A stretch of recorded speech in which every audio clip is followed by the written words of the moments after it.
E aí, Batistinha, tudo certinho com você? Graças e paz a todos.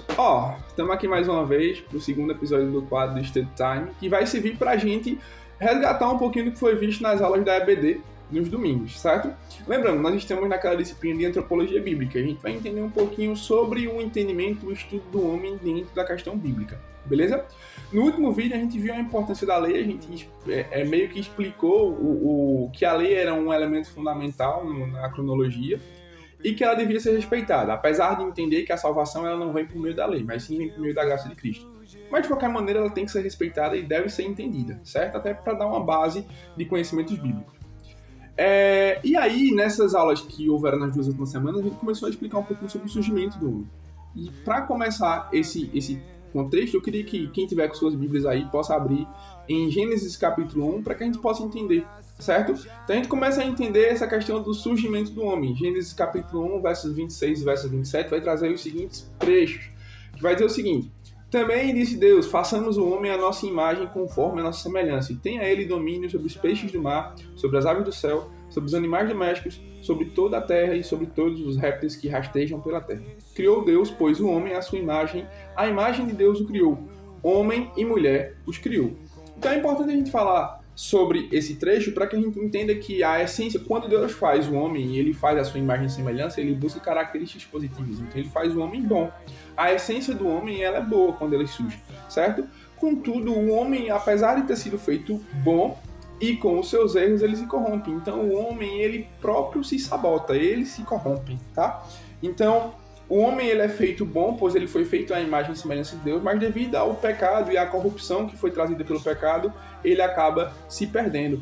O homem ele é tão repleto de características positivas, Deus fez ele com tantas características positivas, deu a ele características positivas, que existem possibilidades, existem situações, existem coisas que nós podemos experimentar que nem os anjos podem experimentar, como fala a própria Bíblia, é vetado aos anjos. Mas nós podemos, certo?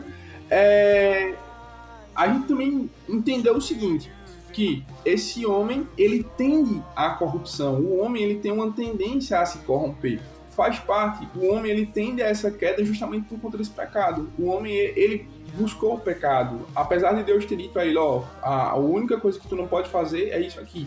Então quando o homem vai e ele busca isso, ele começa a se corromper e a partir dali ele traz para si uma espécie de vírus, onde a partir de agora é muito complicado se desvincular. E a única maneira para realmente se soltar e se desvincular do pecado é por meio da graça e da misericórdia do Senhor.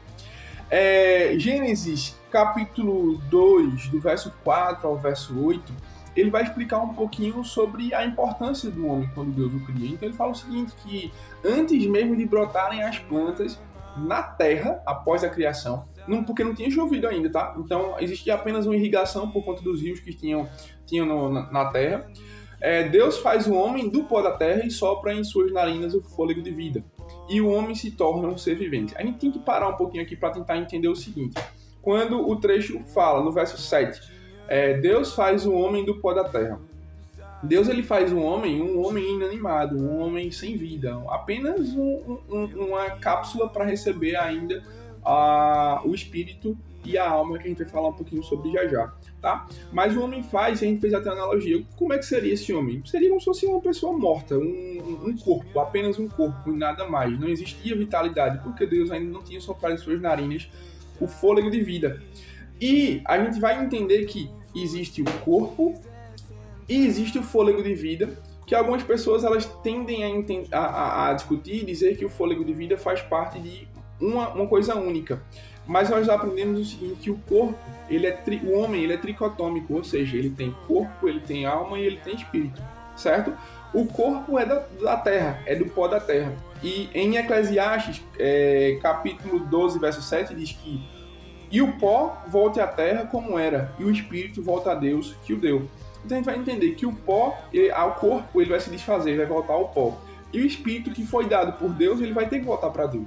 Mas a gente viu que nós somos corpo, somos tricotômicos, corpo, alma e espírito. O pó volta à terra, o espírito volta a Deus e a alma. A alma é o que nos faz ser o ser vivente. Então nesse fôlego, quando Deus sopra esse fôlego nas narinas do homem e faz dele um ser vivente, ele entrega junto o espírito que vai retornar para Deus, mas entrega também a alma. Deus põe o homem para governar e cuidar do jardim que ele havia acabado de criar. Então olha a importância, Deus faz uma criação perfeita, linda, e coloca o homem que para ele tinha acabado de criar, um homem bom, um homem que foi feito à sua imagem e semelhança para poder governar. Olha a importância que o homem tinha e que o homem perde quando ele vai e se corrompe e ele busca transgredir um mandamento, um único mandamento que o Senhor tinha dito a ele. Apenas não faz isso. E ele vai e faz. Então ele busca o pecado. Então a gente vai dando continuidade aqui no Salmo 139, verso 13 ao verso 16, fala que o homem, Deus quando faz o homem, ele tem um conhecimento do homem desde quando ele está no íntimo do ventre da sua mãe. Então Deus, ele nos conhece desde o nosso surgimento, nossa concepção, tá? Isso mostra o quão importante o homem é. Mostra aquela questão das características. Olha o quão Deus se importa e se importava com o homem a ponto de conhecê-lo desde o ventre de sua mãe. A gente começa a perceber como o homem ele meio que se perde, tá? Mostra como Deus conhece o homem, esse verso 139, 13 a 16, mostra como Deus conhece o homem e apesar de ser um homem tão importante, ainda assim esse homem ele vai e se corrompe, ele busca se corromper, ele busca essa corrupção. Como eu disse, a tendência do homem é a queda, e essa queda ela acontece por conta do pecado. Mas tem como a gente fugir dessa queda? Sim, temos sim, a partir da obediência. A gente, quando vai ter essa obediência, a gente vai ter um crescimento desse homem dentro de uma vida cristã. Esse crescimento desse homem, se vocês estiverem escutando barulho, é porque tem crianças aqui no hall fazendo barulho, tá? Mas vamos seguir com a história aqui. Esse crescimento desse homem, ele vai vir por meio da obediência. Mas a tendência do homem a fugir exatamente desse pecado, a fugir dessa queda, é por meio de Cristo Jesus, que fez o sacrifício dele lá na cruz do Calvário para nos salvar, para nos limpar dos nossos pecados. Então, nós vivemos em uma luta contra nós mesmos, certo? O homem, ele vive uma luta contra si próprio, essa ideia de entender o erro, saber que está errado e estou pecando, estou tentando não cometer o erro, mas cometo. Então, a gente não tem um inimigo, nós não temos, o diabo não vai basicamente nos fazer mal, porque o homem, ele que se fez mal, ele que, por meio do seu pecado, permitiu que coisas ruins acontecessem a si próprio, tá? Então, Deus faz esse homem, Deus dá esse espírito a esse homem, e um dia esse espírito vai voltar para Deus. Mas o que faz do homem um ser vivente, que é a alma, é o que vai sim ser necessário à sua salvação, certo? Então, só para a gente meio que entender, o homem ele é posto como responsável pela criação. O homem tem uma importância, Deus cria ele à sua imagem e semelhança e dá a ele uma importância, mas a gente compreende que por meio da ambição, o homem perde a sua imortalidade e agora precisa constantemente estar consumindo da árvore da vida, certo? Então, devido à necessidade de querer conhecer mais, de ter o conhecimento do bem e do mal, que não era para o homem, Deus não tinha dado esse conhecimento ao homem e disse: vocês não comam dessa fruta, não comam desse fruto.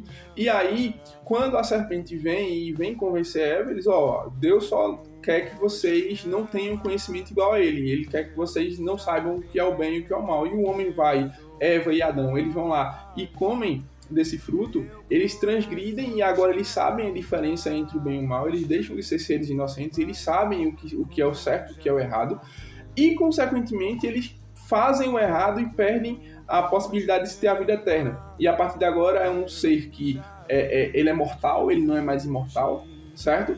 E ele não é só mortal fisicamente, carnalmente, mas ele é mortal também em questão espiritual.